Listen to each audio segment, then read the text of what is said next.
Hello guys, तो शुरू करते हैं हमारा आज का नया टॉपिक जिसका नाम है इलेक्ट्रिक फील्ड। ये हम आपके लिए एक शॉर्ट वीडियो लेके आए हैं जिसके बारे में आपको अंडरस्टैंड करना बहुत इजी हो जाएगा। तो इसका नाम है इलेक्ट्रिक फील्ड। इलेक्ट्रिक फील्ड क्या है, इसकी अपनी एक डेफिनेशन पहले ले लेते हैं कि electric field is a field और space around a electrically charge object where any other electrically charge object will experience a force. ठीक है, in electrical field is a field और space around a electrical charge और object where any other electrical charge object will experience a force. इसके अंदर क्या होता है कि एक ऐसा फील्ड होता है किसी एक चार्ज की वजह से, यदि उस चार्ज के अंदर कोई अदर चार्ज आता है तो क्या करेगा, एक फोर्स एक्सपीरियंस करेगा। ठीक है, और जिस वजह से उसी चार्ज की वजह से जो फोर्स एक्सपीरियंस करता है, क्योंकि उस फील्ड के अंदर वो एंटर करता है जब, तो उसकी वजह से जो फोर्स लगेगा उसी को हम इलेक्ट्रिक फील्ड का नाम देते हैं। यानी कि उस स्पेस के अंदर उसके जो फोर्स लग रहा है उसको हम इलेक्ट्रिक फील्ड का नाम देते हैं। ठीक है, तो इसमें क्या होता है कि हमारे पास एक पॉजिटिव चार्ज होता है या नेगेटिव चार्ज होता है। ठीक है, हम साइन कोई मान लेते हैं कि हमारे पास चार्ज है, इसकी अपनी कुछ मास होगी। ठीक है, बड़ा चार्ज ले लेते हैं। ठीक है, इसकी अपनी मास होगी, तो क्या होगी, इसकी वजह से क्या होगा, इसका अपना एक फील्ड होगा, फील्ड जनरेट करेगा अपने आसपास। क्या है, ये एक फील्ड क्रिएट कर लेगा। ठीक है, और इस फील्ड के अंदर मान लेते हैं कोई यूनिट पॉजिटिव टेस्ट चार्ज है। यूनिट पॉजिटिव यानी कि इसकी मास जो है बिल्कुल हम 1 के बराबर लेते हैं, ताकि जो इसके इलेक्ट्रिक फील्ड को चेंज ना करे। ठीक है, क्योंकि हमने तो इसकी वजह से इलेक्ट्रिक फील्ड जो आ रहा है उसकी वजह से क्या ये फोर्स एक्सपीरियंस करेगा वो निकालना चाहते हैं। हमें कैसे पता चलेगा कि किसी यूनिट पॉजिटिव चार्ज, कोई जैसे हमारे पास चार्ज है, इस चार्ज की वजह से कितना इलेक्ट्रिक फील्ड है, ये अगर हमने वैल्यू फाइंड आउट करनी है तो हमारे लिए हमें सबसे पहले इसके लिए हमें यूनिट टेस्ट चार्ज हमें लेके इसके सराउंडिंग में लेके आना पड़ेगा।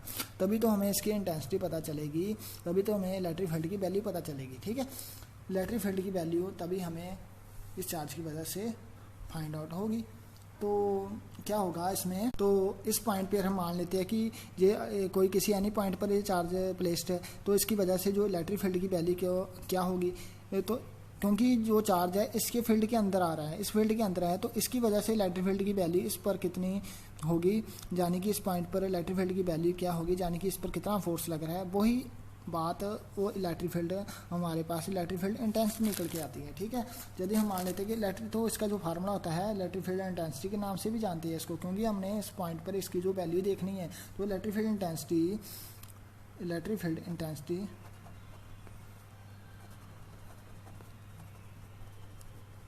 क्या होती है कि यदि हम इस पॉइंट पर किसी एक पर्टिकुलर पॉइंट पर इलेक्ट्रिक फील्ड की वैल्यू क्या होगी, क्या फोर्स एक्सपीरियंस कर रहा है यूनिट पॉजिटिव चार्ज, तो उसको हम लिखेंगे electric field is equal to F/Q0, यानी कि ये कितना फोर्स एक्सपीरियंस कर रहा है किसी एक पर्टिकुलर पॉइंट पर। ठीक है, यूनिट चार्ज, तो वो क्या है, इलेक्ट्रिक फील्ड इंटेंसिटी।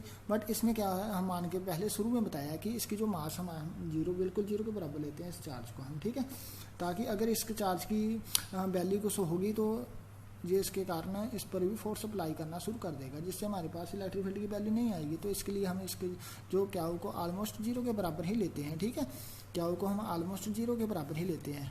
ठीक है, ओके, अंदर देखते हैं, जैसे हमारे प्लस चार्ज है, प्लस क्यू चार्ज है, तो इस पर कितना फोर्स लगेगा, क्योंकि जैसे जो हमारे पास Q0 है तो इस पर फोर्स लगेगा इसकी और बाहर की ओर, क्योंकि जो electric line of force positive charge से बाहर की ओर निकलती है, आपको पता होगा, तो इसके कारण जो इलेक्ट्रिक फील्ड की वैल्यू आउटवर्ड होगी।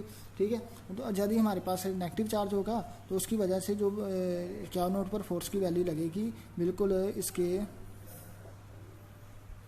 इधर के इलेक्ट्रिक फील्ड की वैल्यू लगेगी। ठीक है, ओके, की वजह से जो हमारे पास इलेक्ट्रिक लाइन फोर्स अंदर की ओर एंटर करती है। ठीक है, यानी कि ये इसको अपनी ओर अट्रैक्ट करेगा इस चार्ज को। ठीक है, यदि इसकी वैल्यू जो इलेक्ट्रिक फील्ड की वैल्यू अंदर की ओर होगी। ओके, ये हमारे पास बड़ा चार्ज था, नेगेटिव चार्ज। ठीक है, ओके, ये थी डायरेक्शन की बात, ये मैंने आपको डायरेक्शन बता दी। ठीक है, डायरेक्शन क्या थी, इलेक्ट्रिक फील्ड की क्या डायरेक्शन होगी, पॉजिटिव चार्ज की वजह से जो पॉइंट चार्ज पर इसकी जो वैल्यू होगी इलेक्ट्रिक फील्ड की वो आउटवर्ड होगी, और जो नेगेटिव चार्ज की वजह से उसकी वैल्यू जो बिल्कुल इसके इनवर्ड होगी। ठीक है, इनवर्ड क्यों होगी, क्योंकि ये नेगेटिव चार्ज के कारण जो इलेक्ट्रिक लाइन ऑफ फोर्स बिल्कुल इसके इनर वर्ड ठीक है एंटर करती है। ठीक है, इसमें पॉजिटिव चार्ज में जो लाइन ऑफ फोर्स है बिल्कुल आउटवर्ड निकलती है। ठीक है, लाइन ऑफ फोर्स देख लो इधर पॉजिटिव चार्ज की वजह से जो हमारे पास लाइन ऑफ फोर्स बाहर की ओर निकलती है, तो जिसकी वजह से जो इलेक्ट्रिक फोर्स की वैल्यू जो आउटवर्ड होगी, ठीक है।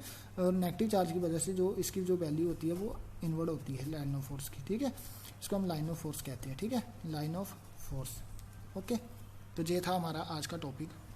यदि आपको वीडियो अच्छी लगी तो चैनल को लाइक और सब्सक्राइब जरूर करें। Okay, thank